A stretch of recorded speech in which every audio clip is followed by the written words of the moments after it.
দেখেন দুটো আবার এক জায়গায়, বলছি কারণ কোথায়, কারণ এই 12টা 2 বাজে, ঠিক আছে।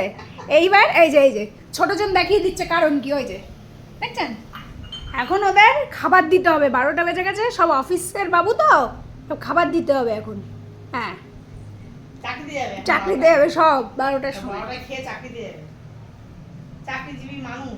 দুই বোন ঘুরছে ফিরছে এক জায়গায়, ঠিক আছে।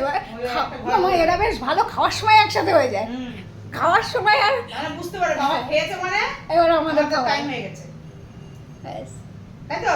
তা আমাদের গোলু কিন্তু জ্বালায় না, জ্বালায় হচ্ছে ছোটটা। হ্যাঁ, না বলে দিদি ভাই তুই বল। হ্যাঁ, ওটা চিল্লায়, বড় তো তুই বল। আমাদের ছোটজন কি করে, ও আগের দিয়ে চিল্লাতেই থাকে, মানে খাবে বলে চিল্লাতে থাকে, ঠিক আছে।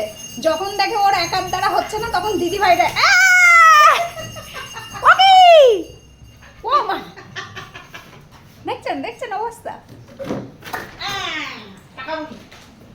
তখন এসে এই বড়টাকে গুতোগুতি করবে,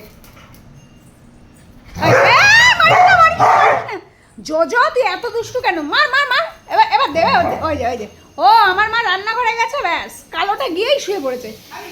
কালুয়া রে কালুয়া,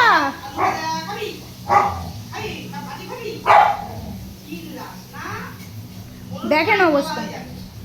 আমার মা বলছে চিল্লাস না, বুনু কান কালা হয়ে যাবে। আর বাবাই বল, বুনু যে আমাকে কামড়ে দিচ্ছে সেবেলা,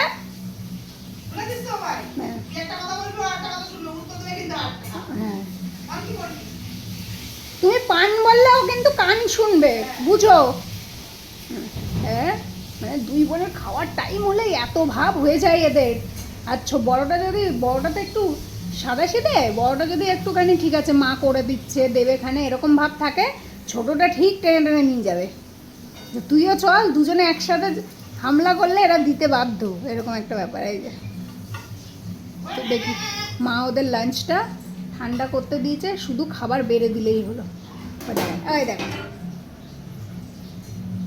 তো ওরা খেয়ে টেয়ে নিক।